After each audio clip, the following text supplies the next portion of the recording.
What is the process for putting on all that makeup, and is it uncomfortable? Because I feel like that green makeup all over you would be really uncomfortable. Luckily, it's not as horrible as one would think. It takes about an hour to an hour and a half, and it's 7 different layers of paint that are sprayed on with an airbrush machine that goes.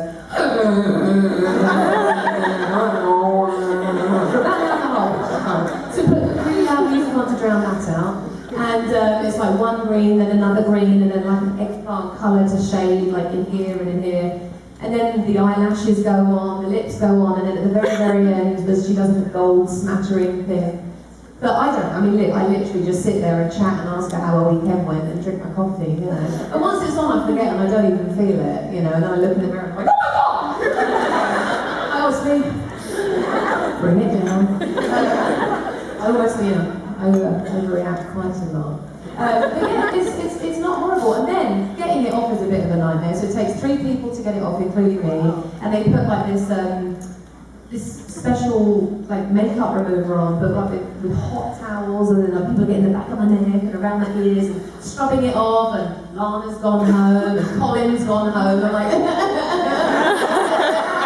it's like 4 a.m. You know, you just want to get into bed. And I'm just still like, but plus side, it takes a couple of layers of the epidermis of my face off, and I'm at 12 by the end of the day.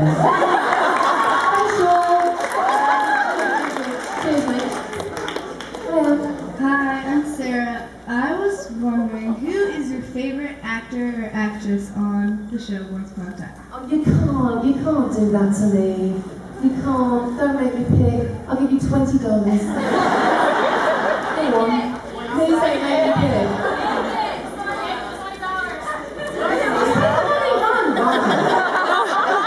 Just get me a coffee with it as well. I don't have a favourite. I mean, literally, it sounds really, really, really cheesy, but we are all genuinely mates. And we love doing these conventions because we get to meet you lot, and then we get to hang out and travel the world together. And we just, it's like a support system, because we're all up in Vancouver away from home, so it's really special, but they're all my friends. So I can't pick. Thank you. Thank you, darling. Super intense.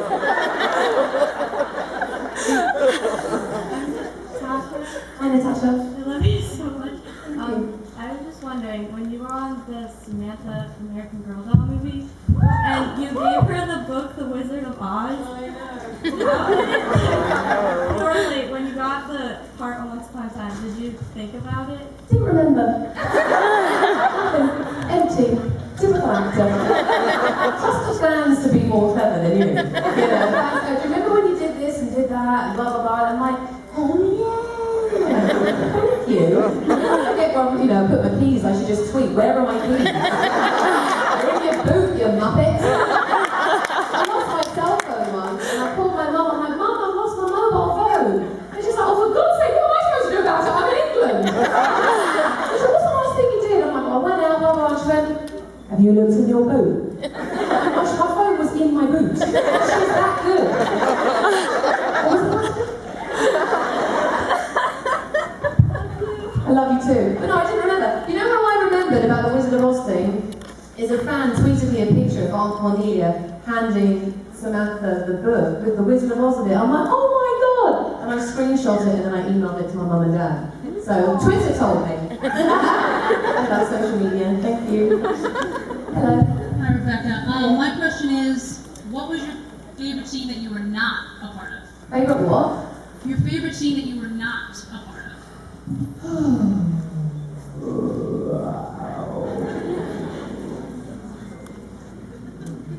trying to think of one.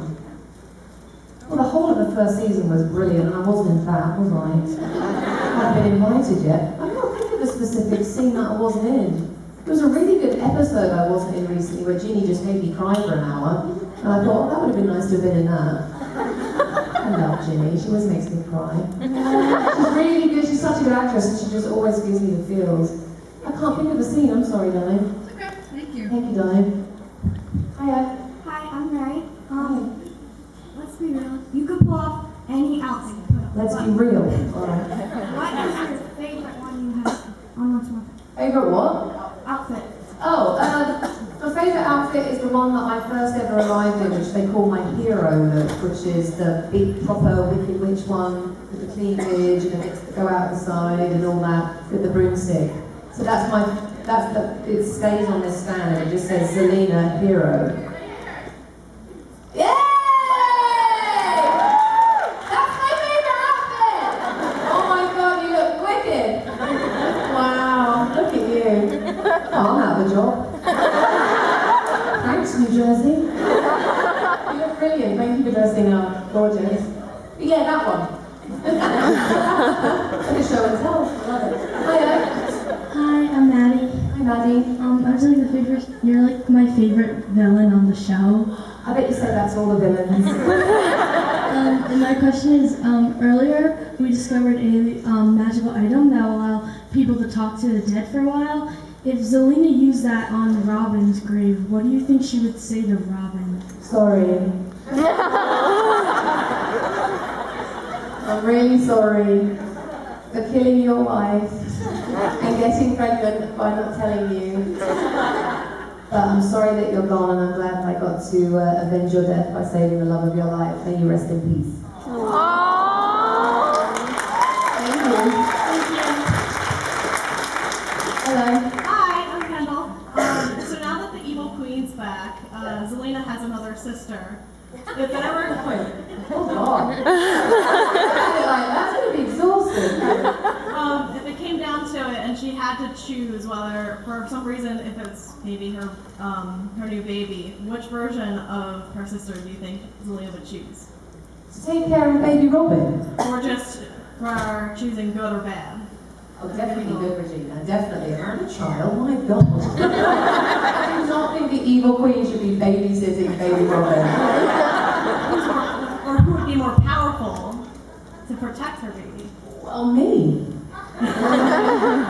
I'll protect her, but I don't think. I think I'll have nice Regina around the baby for sure. But if we need to protect her against whatever's coming in season 6, then I need to be the Wicked Witch and the evil queen needs to be the evil queen, and together we can take over the world.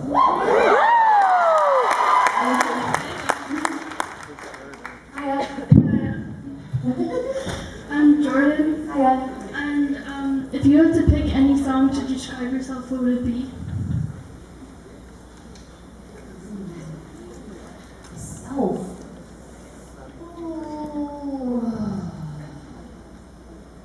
Oh, I don't know. Anyone? Beautiful. Yeah. Yes. I don't know, yeah, no rest for the wicked. But me, personally, Or Zelena? yeah, define gravity. Or popular. Because Zelena's not very popular, she hasn't got any friends, has she? We need to work on that. Thank you. Sorry, yeah.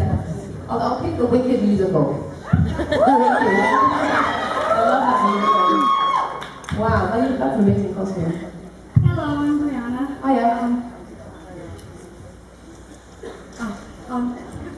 How much do you think you are like your character, and in what ways? I think we've both been through a lot.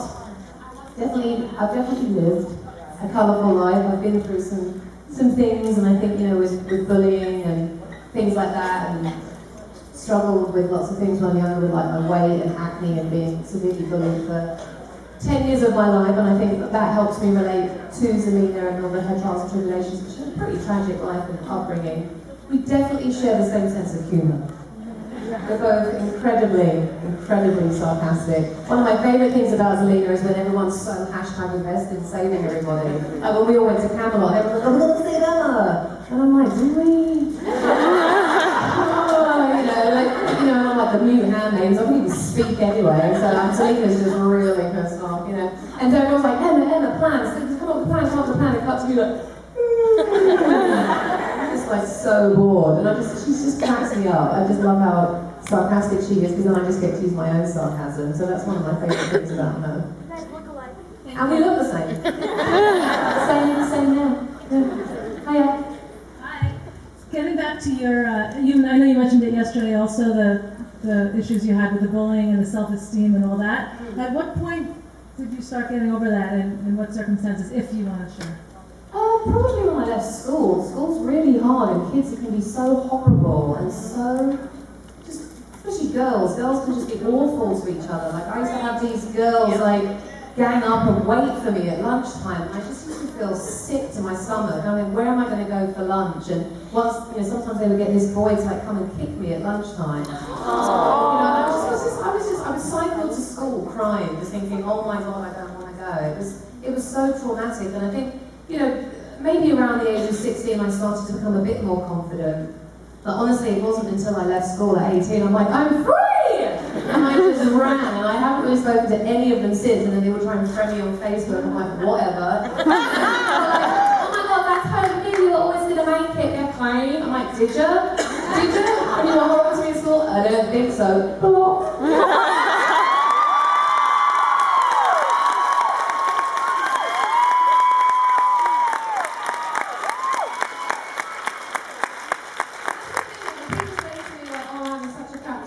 It's a really difficult time. I can promise you this. Guess what? You are going to turn 18 and you're going to be able to get out.